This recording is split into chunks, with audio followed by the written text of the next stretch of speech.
Cześć, z tej strony Berdzi, a w dzisiejszym odcinku rozwiążemy sobie zadanie pod tytułem Bulletproof Login Server z cert.pl. Zaczynamy. Otwieramy zadanko. Mamy panel admina firmy Januszek z Radomia, nie włamiesz się, czyli super, wiadomo, że jest zabezpieczony. Mamy link, który sobie możemy od razu otworzyć i informacja, że udało nam się znaleźć na śmietniku ich stary dysk twardy, z którego odzyskaliśmy część kodu strony. Otwórzmy sobie ten kod. Powiększę. Co widzimy w samym kodzie? W samym kodzie widzimy coś takiego. Jeśli jest ustawione takie ciasteczko jak Remember Me, kod jest PHP, jak widać, to wtedy następuje zdekodowanie JSON-owego obiektu w tym ciasteczku, czyli w ciasteczku jest obiekt JSON-owy. JSON decode, czyli mamy dekodowanie jakiegoś obiektu JSON-owego w tym ciasteczku. I teraz ma wyjść z tego, że w tym OBJ po zdekodowaniu ma być jakby tablica z kluczami login równe demo lub login równe admin, a także klucz token, który jest równy tokenowi wygenerowanemu dla konta demo oraz tokenowi wygenerowanemu dla konta admin. Tylko tak, tej funkcji nie znamy i nie mamy możliwości do niej dotarcia. Tak więc co tutaj teraz pokażę po kolei, co ja tutaj próbowałem zrobić, żeby to ogarnąć, żeby to rozwiązać. Więc najpierw co? Przechodzimy sobie do zadania. Spróbujemy się tutaj zalogować. Ale sobie zrobimy tak, że sobie w BERP-ie przechwycimy to logowanie, więc ja sobie tutaj to pozwolę sobie przejść do przeglądarki BERP-owej. BERP ma taką fajną funkcję jak zbudowana przeglądarka i wtedy nie trzeba już konfigurować własnej, więc po prostu w tej przeglądarce odpalę. Piszę demo 1, 2, 3. OK. Zalogowałem się. Teraz możemy przejść do BERP-a. I w BERP-ie są tu jakieś przechwycone właśnie żądania. To jest to nasze żądanie logowania w tym miejscu. Ja go sobie tutaj dam do repeatera.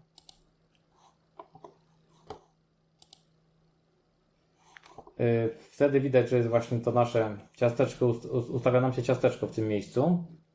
Jak przy logowaniu ustawia nam się takie ciasteczko jak set cookie remember me i tu jest cały string zakodowany za pomocą URL encode. Tutaj może to być słabo widać. Po rozkodowaniu tu mamy login demo, token, jakiś tam token.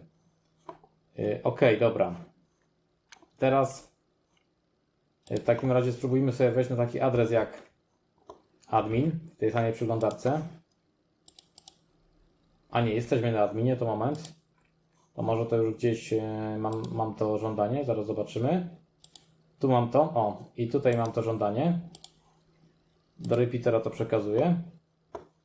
I mamy w tym żądaniu tak, ciasteczko, remember me, które właśnie przed chwilą pokazałem wcześniej, jest jakimś tam na oko hashem. Dajemy send. No i mamy tutaj, że demo version announcement, tak, demo version not ready yet, czyli jest niegotowe demo jeszcze i musimy się zalogować jako admin. No dobra, to w takim razie, żeby się zalogować jako admin, mając takie ciasteczko, jak go może tu gdzieś, a tu nawet jest, bo można właśnie, może tak, mamy to ciasteczko i teraz tutaj On tutaj automatycznie dekoduje po prawej stronie. Jako URL encode możemy zmieniać wartości i patrzeć, jak się zachowa odpowiedź. Pierwsze, co ja akurat zrobiłem, to wziąłem sobie ten hash, wskoczyłem do przeglądarki,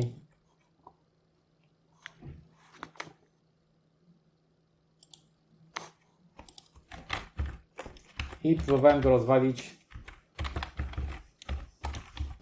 za pomocą crackstation.net, tak? Dobra, mamy ten hash, wbiliśmy, łamiemy. No niestety nie został znaleziony. Podejrzewam, że brute tego czegoś też nie przyniesie efektu, bo no nie wiadomo, co tam w nim siedzi pod spodem, ale warto było spróbować, bo na przykład mogłoby to być login zaszyfrowany na przykład, tak? Czyli ten demo login zahaszowany, przepraszam. Ok, no czyli nie wtedy droga. To w takim razie druga rzecz, spróbujemy się pobawić z tym requestem tam w werpie. Przechodzimy do werpa z powrotem. I teraz tak. Tutaj, jak pokazałem, można zmieniać te wartości. Czcionka jest dość mała, ale powinno być widać. Możemy sobie tutaj zmienić token na przykład na pusty. Apply changes dajemy i w tym momencie wysyłamy i mamy coś takiego. Tablica. You are not authenticated, czyli zły login albo złe porównanie tokenów. Więc mamy login demo, token, tutaj jest pusty. No ok, czyli co w takim razie, jeżeli byśmy chcieli zmienić to na jakąś inną wartość, na przykład test. Mamy znowu test, czyli odbija się w naszej odpowiedzi, się po prostu odbija ta wartość. No to pierwsze, co przychodzi do głowy, co? No XSS, tak? XSS jeszcze nie wiadomo, do czego się może przydać, ale jak jest, to może to jest akurat dobre rozwiązania, więc robimy sobie nawet zwykły tak H1, H1, czyli jesteśmy w stanie HTML-a wszczyknąć. Apply changes, send. No niestety tagi są tutaj zamieniane na encje HTML-owe, czyli jeżeli byśmy to wyrenderowali, to mamy H1, czyli to, co wrzuciliśmy, H1, H1. Nie ma niestety tutaj możliwości wstrzyknięcia ani HTML-a, ani XSS-a. No więc tak, czyli znaczy ani JavaScriptu. No więc co w takiej sytuacji? W takiej sytuacji możemy wrócić do kodu i zastanowić się, jak to ugryźć. I wrócimy sobie do kodu naszego. I teraz co tu mamy? Tu jest porównanie. Tej funkcji getUserAuthToken nie znamy, a właściwie ta linijka nas interesuje, bo chcemy się zalogować jako admin, więc tej funkcji getUserAuthToken nie znamy. Trzeba by ją zgadnąć. W sensie, no tak, no wyczarować, nie wiem, w magicznej kuli, co ona tam robi i jak nie mamy pojęcia po prostu, jak jest ten token generowany, to może być na milion sposobów. Więc co jeszcze jest ciekawego tutaj? I tak naprawdę na pierwszy rzut oka wygląda, że nic ciekawego tu zrobić nie możemy. Też myślałem, że te tutaj śmieci, które są, to jest jakaś wskazówka może dalsza. To też nawet przepuściłem, nie będę tego pokazywał, bo przepuściłem to przez takie narzędzie strings pod Linuxem, ale tam no oczywiście ono mi wyfiltrowało same stringi, natomiast nie dało mi to nic, żadnej wskazówki do rozwiązania tego zadania, więc to też nie tędy droga. Ok, skoro wiem, że porównywane są hasze tutaj, no to co jeszcze Co jeszcze mogę zrobić? Mógłbym próbować brute force'ować to, ale no to po prostu mija się z celem, bo hash jest, to jest SH1, on jest dość długi i po prostu to by trwało. Co dalej? Dalej spostrzegłem prostą rzecz. Tu są 2 znaki równa się zamiast 3 znaków równa się, które zwykle używa się do porównania. A co oznaczają te 2 znaki równa się? Oznaczają tyle, że porównywane są wartości, a nie typy. Mam nadzieję, że nie pomyliłem teraz. Tak, wartości, a nie typy. I to jest tak w PHP tak zwane, to się nazywa chyba loose comparison kontra strict comparison, czyli luźne porównywanie kontra ścisłe porównywanie. I mamy PHP comparison strict, czyli co tutaj w tej tabelce jest napisane, że jeżeli tam, gdzie jest true, no to jest rzeczywiście te wartości są równe, tam, gdzie jest false, nie są równe. Czyli tutaj no widać ewidentnie, że no jeżeli jest na przykład string 0 porównany ze stringiem 0, no to mamy wtedy tylko true. Jeżeli to jest na przykład wartość 0 ze stringiem 0, no to już jest false i tak dalej, i tak dalej. Tak samo jest porównanie stringów, porównywanie tablic, nuli. I to jest właśnie strict comparison, który jest za pomocą 3 znaków równa się robione. Natomiast tutaj mamy loose comparison, czyli luźne porównywanie. Czyli co by nam to mówiło? Że tam, gdzie mamy żółte pola, szczerze mówiąc nie wiem, co oznacza czerwony w tym przypadku, ale tam, gdzie mamy zielone, żółte pola na pewno, to te wartości są równe. Te wartości są równe, czyli na przykład 0 string, jeśli porównamy z zerem liczbą, to da nam true. Ok, jak możemy to wykorzystać teraz tutaj w naszym zadaniu? Ano tak możemy wykorzystać, że ok, login znamy, no jest to admin lub demo, więc to nas nie interesuje. Teraz co, jeżeli ten token w ciastku podamy jako jakaś tam wartość taka, która spowoduje nam, że to wyrażenie, niezależnie od wartości tego elementu, będzie zawsze dawało true, czyli będzie zawsze prawdą. Przełączmy się na chwilę na PHP Online. Ja nie pamiętam teraz, o, jest coś takiego, fajna stronka. PHP Online, tak, PHP Online, jakkolwiek zwał, tak zwał. Wrzucimy sobie najnowszy nawet PHP. Tutaj jest, tak, najnowszy 8.2.7 tutaj jest. Może być. I teraz sobie zobaczymy taki kawałek kodu. Jeżeli a równa się, albo nie, to po prostu od razu wypiszę to vardumpem, bez żadnych zmiennych. Vardump 1 true równe xxx,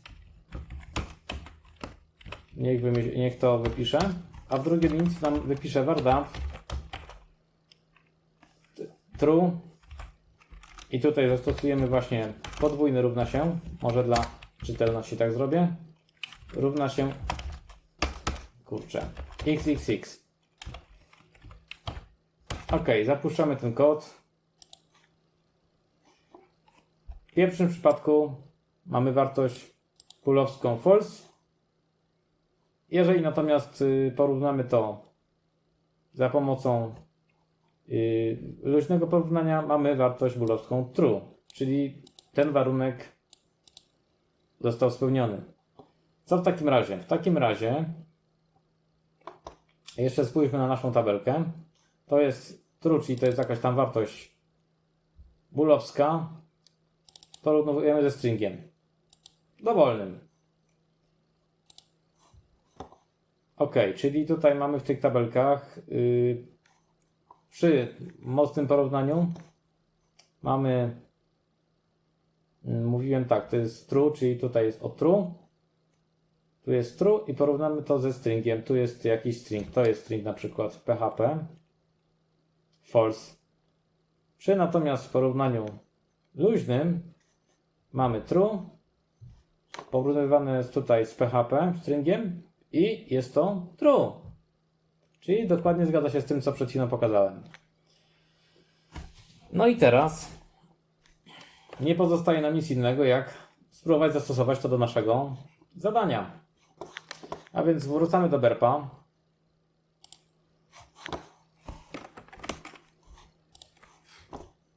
I tutaj w to miejsce tego tokena naszego. Tu jeszcze oczywiście mogę pokazać, że jeżeli wpiszemy sobie całkowicie pustą wartość, dobrze tak, albo na przykład nie, tablicy sobie wpiszemy, to otrzymamy tutaj tablicę. W sensie, no, wyświetli nam tablicę, tak? Bo tak, tablicę przekazaliśmy, czyli typ tablicowy. Jeśli natomiast tu teraz piszę true, to co się wydarzy? Uwaga. A, jeszcze byśmy musieli zmienić na admin.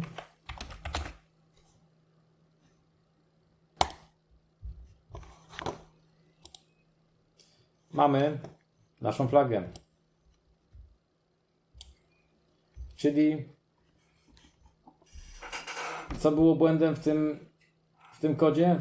Błędem w tym kodzie było to, że zastosowano tutaj luźne porównanie wartości zmiennych zamiast ścisłego porównania i przez to można było to obejść właśnie w ten sposób. No. To w takim razie zadanie uznaję za rozwiązane i do następnego zadania. Cześć!